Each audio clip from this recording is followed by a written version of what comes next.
हाँ जी sir. Sir Nayab Saini कह रहे हैं भी दरवाजे 24 घंटे खोल दिए हैं। चलो अच्छी बात है। हमने तो 4.5 साल में वहाँ पर आदमी तो बहुत दूर की बात है, तो पक्षी उड़ता भी नहीं देखा। आज ये तो समझ आई कि जनमत के अंदर जनता की सुनवाई बहुत ज़रूरी है, और अगर आज दरवाजे खुले तो जनता के काम भी करने हैं। कि दरवाजे खोल कर काम ना करें तो जनता आगामी विधानसभा में इससे बुरा हशर भी दिखाने का काम करेगी। हमने तो 10 जिलों के अंदर साथियों से चर्चा करी थी और 100 दिन के रोड मैप के साथ डॉक्टर अजय सिंह चौटाला जी के आदेश अनुसार प्रदेश के प्रत्येक घर तक पार्टी को पहुंचाने का और कैसे नए साथियों को जोड़ा जाए संगठन में, उस कार्य को लेकर एक एक कार्यकर्ता मैदान में उतरेगा और मजबूती के साथ आगामी लड़ाई लड़ेगा। इस यूटर्न सरकार की पोल खोलने का भी काम करेगा। जिस प्रकार से आज चाहे प्रॉपर्टी आईडी पे यूटर्न लेने की बात हो, परिवार पहचान पत्र पे यूटर्न लेने की बात हो, सरपंचों की लिमिट में यूटर्न लेने की बात हो, साफ दिखता है कि जो कार्य खट्टर जी ने करे थे, सैनी जी उन सब पे यूटर्न लेना शुरू कर चुके हैं। और मेरे पास तो आज आयुर्वेदिक डॉक्टर आए थे, जिस तरह का प्रतिबंध रोज़गार में उन पर लगाया है, ये साफ दिखता है कि हरियाणा के लोगों को रोज़गार से वंचित करने के लिए हरियाणा सरकार कदम उठा रही है। और जल्द इसके लिए भी और अन्य जो विषय लॉ एंड ऑर्डर के हैं, हम महामहिम को मिलकर जैसे ही 22 जिले कवर होंगे ज्ञापन भी सौंपेंगे कि प्रदेश के लॉ एंड ऑर्डर सिचुएशन को तुरंत कंट्रोल में लिया जाए, क्योंकि गृह मंत्री के तौर पर नायब सैनी पूरी तौर पर विफल रहे और एक नहीं अनेक इंसिडेंट ऐसे हो चुके जहां अलग अलग जगह फिरौती तो बहुत छोटी चीज़ है, सरेआम गोलियां भी चलाई गई है, लोगों की जानें भी गई हैं, मगर गृह मंत्री के तौर पर नायब सैनी जी को ये समय भी नहीं मिला कि वो इन चीज़ों पर अधिकारियों की बैठक भी लें। जो प्रॉपर्टी आईडी का है, फैमिली आईडी का जो इशू है, जब आप उनके साथ सहयोगी थे तो क्या कभी कोई चर्चा हुई थी? उठाते रहे हैं, निरंतर कई चीज़ों में बदलाव भी लाए। जैसे एक रिस्ट्रिक्शन लगाई थी कि बिजली का बिल 6000 होगा, उसको चेंज कराया। मगर जो रीवेरिफिकेशन की बात करी जाती है, आज सबसे बड़ा लैप्स तो रीवेरिफिकेशन, और रीवेरिफिकेशन के अंदर पिछले 4 महीनों में जो एडीसी का दफ्तर है, क्रिड का दफ्तर है, वो एक तरह से अड्डा बन चुका करप्शन का। जो 2000, 4000, 10,000 रुपये दे देता है, उसकी तुरंत रीवेरिफिकेशन हो जाती है। और ये डाटा तो सैनी साहब क्रिड के रिकॉर्ड में निकाल के देख लें कि जिन लोगों ने 2-2 महीने, 3-3 महीने पहले एप्लीकेशन डाली थी, उनके डिस्पोजल आज तक नहीं हुए। और कई ऐसे केसेस हैं जिनमें 48 घंटे में भी पैसे लेकर डिस्पोजल करे गए हैं। परिवार पहचान पत्र तो एक करप्शन का बहुत बड़ा अड्डा बन चुका है, और जल्द तथ्यों के साथ इसकी भी हम पोल खोलेंगे। भूपेंद्र सिंह हुड्डा कह रहे हैं बीजेपी जा रही है, कांग्रेस आ रही है। पहले वो अपनी तो गारंटी ले ले कि वो रहेंगे नहीं रहेंगे। आज तो वो 60 की बात करते, 60 सीटें जिताने के लिए क्या वो 60 कैंडिडेट कांग्रेस से हटकर कांग्रेस के सिंबल पर उतार पाएंगे? और अभी तो राज्यसभा का चुनाव है।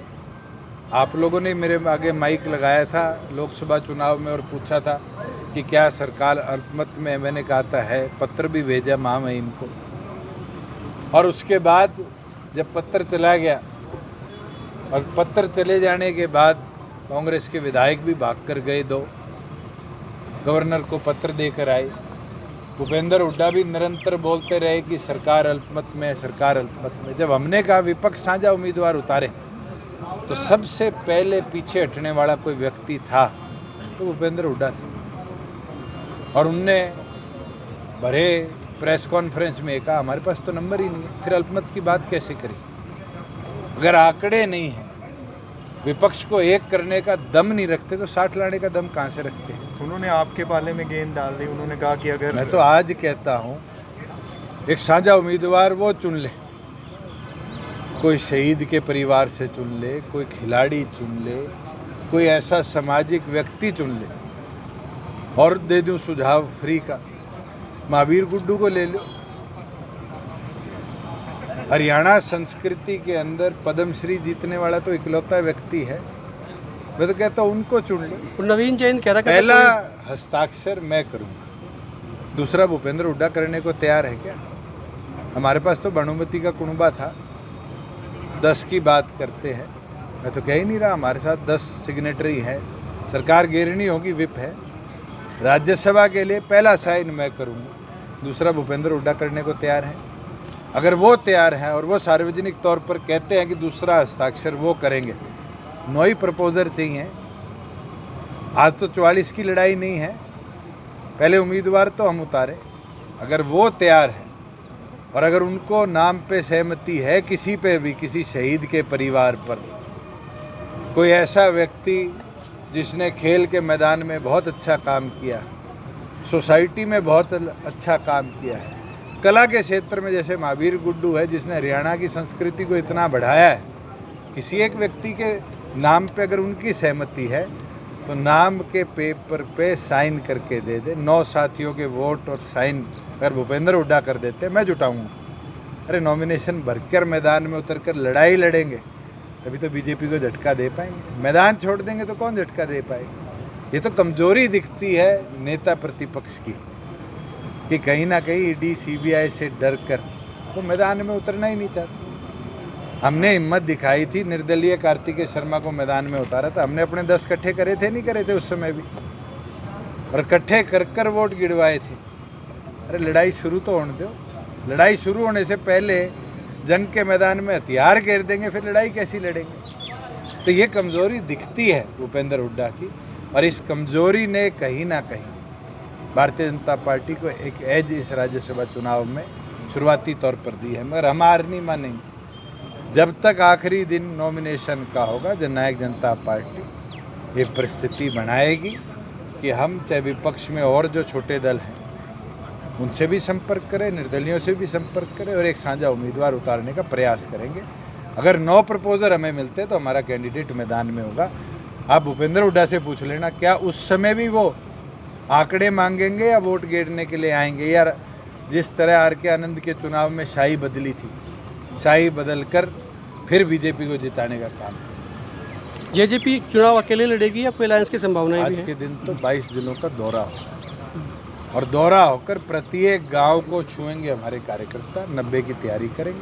आगे भविष्य में क्या होता है उसको तो ना आप जानते ना मैं जानता, मगर हाँ मजबूती से लड़ाई भी लड़ेंगे और अपनी तैयारी। बागी विधायकों को लेकर भी आपने सवाल उठाया था कि उनका देखिए हमने स्टेटस कल भी स्पीकर से मुलाकात करी है और ये मांग करी है कि हम जो हमने एप्लीकेशन दी है उस एप्लीकेशन के ऊपर वो क्यों नहीं कार्रवाई कर रहे, और अगर वो नहीं करते तो फिर हम हाईकोर्ट का दरवाज़ा लीगल राय लेकर अपनाएंगे। कब तक है? और डायरेक्शन देंगे। अभी तो कल मुलाकात करके आए हैं। हरियाणा में गुंडागर्दी बहुत बढ़ रही है आपकी, हरियाणा में गुंडागर्दी बहुत हो रही है। मैं तो कह रहा हूँ कि गृह मंत्री का फेलियर है जो आज मुख्यमंत्री है।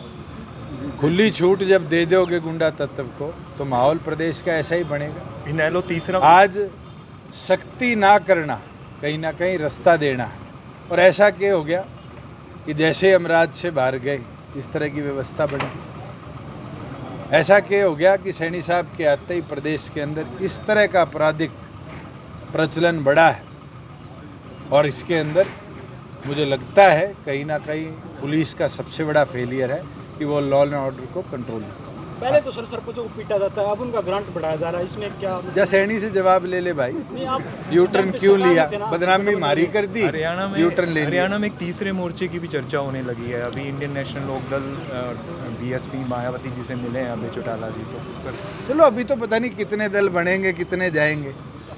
वो तो हमारे साथ भी आए थे चुनाव से पहले छोड़ के, उससे पहले उनके साथ थे छोड़ के। इनेलो का भविष्य कौन कैसे सा टिकता है, कौन सा रुकता है, कौन सा लड़ता है, ये दर्शाएगा कि हरियाणा की आगामी चुनावी पृष्ठभूमि क्या है। आईएनएलडी का भविष्य कैसे देखते हैं सर? आप कैसा देखते हो वैसे मैं देखता हूं।